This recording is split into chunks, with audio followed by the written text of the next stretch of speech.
Newton का शीतलन का नियम। ठीक, न्यूटन का शीतलन का नियम क्या होता है? यदि एक वस्तु रखे तो वस्तु के आसपास का वातावरण परिवर्तित ना हो, वातावरण का जो तापमान है वो क्या हो, स्थिर हो।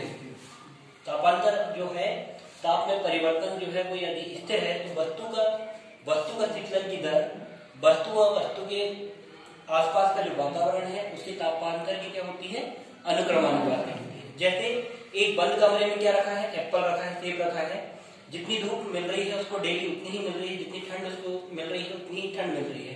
तो यहाँ पर तापांतर जो है वो क्या है, सीमित है, ये परिवर्तित नहीं हुआ। एप्पल को इस खुले वातावरण में ही रखे थे हमने, उसको फ्रिज में नहीं रखा। ठीक, तो वो जो उसकी शीतलता होगी, शीतलन की जो दर होगी वो क्या होगी, वस्तु पर निर्भर करेगी। किस पर निर्भर करेगी? यहाँ पर फल की प्रकृति, वो गर्म में क्या हो जाता है, थोड़ा सा गर्म हो जाता है, ज्यादा गर्म करने पर क्या हो जाता है, फल जो होता है वो क्या हो जाता है, मुरझा जाता है। ठीक, और ज्यादा गर्म करोगे तो क्या हो जाएगा, सूख जाएगा और उसमें मतलब कि खराब हो जाएगा, अपनी अवस्था ही परिवर्तित कर देगा। ठीक, और यहाँ पर जो वस्तु का तापांतर है वो क्या होना चाहिए, सीमित होना चाहिए। तो ठंडा करेंगे क्या हो जाएगा, ठंडा। तो शीतलता की दर किस पर निर्भर करेगी, वस्तु की प्रकृति और उस वातावरण के तापांतर पर। ठीक, पर कंडीशन क्या है न्यूटन की शीतलन के नियम की, तापांतर जो है वो 30 डिग्री से अधिक नहीं होना चाहिए। 30 डिग्री से अधिक हो जाएगा क्या हो जाएगा, वस्तु ऑटोमेटिकली खराब हो जाएगी। ठीक, दूसरा, ऊष्मा हानि केवल विकिरण द्वारा होनी चाहिए। ऊष्मा की हानि किसके द्वारा होनी चाहिए, विकिरण द्वारा। अगर वस्तु की ही हानि कर देंगे, वस्तु बचेगी नहीं, तो शीतल क्या होगा। ठीक, अगला, जो जिस सतह से ऊष्मा के रूप में विकिरण के रूप में ऊष्मा जा रही है वो सतह क्या होनी चाहिए, कांस्टेंट होनी चाहिए। सतह जो है वो परिवर्तित नहीं होनी चाहिए। ठीक है, आया न्यूटन का नियम समझ में, न्यूटन का शीतलन का नियम। ठीक है, थैंक यू।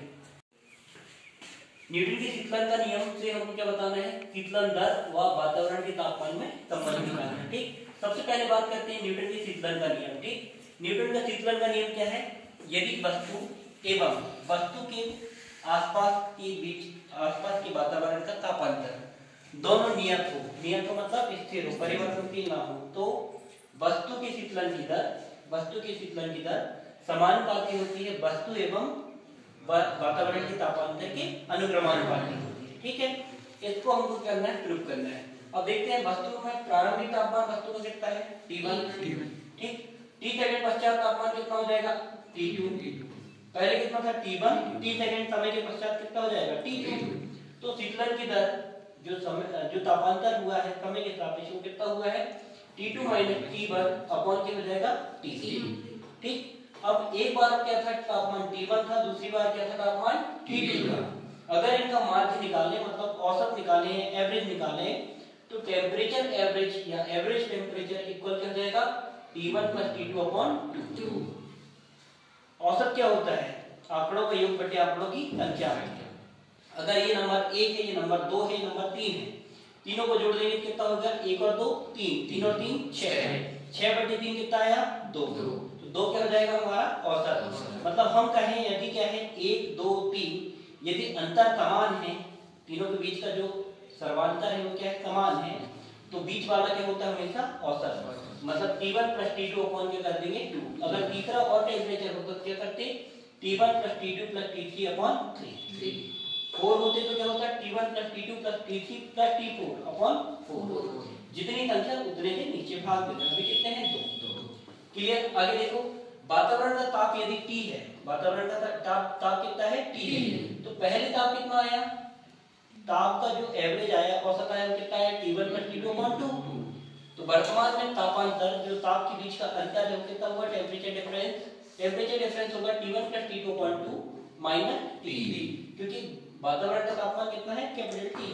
ठीक, न्यूटन के शीतलन के नियम से, न्यूटन के शीतलन का नियम क्या होता है, वस्तु की शीतलन की दर कितनी है, T2 minus T1 upon T। वातावरण की तापमान की क्या होती है, वातावरण के तापांतर की क्या होती है, अनुक्रमानुपाती होती है। तो T2 minus T1 upon T अनुक्रमानुपाती हो जाएगा T1 plus T2 upon 2 minus T3। ठीक, यहाँ पर जब भी अनुक्रमानुपाती का चिन्ह आता है, समानुपाती का, विक्रमानुपाती का, तो हमेशा क्या करते हैं, इसको हटाते हैं तो क्या जाता है, एक नियतांक आ जाता है। यहाँ पर नियतांक क्या ले लिया हमने, K।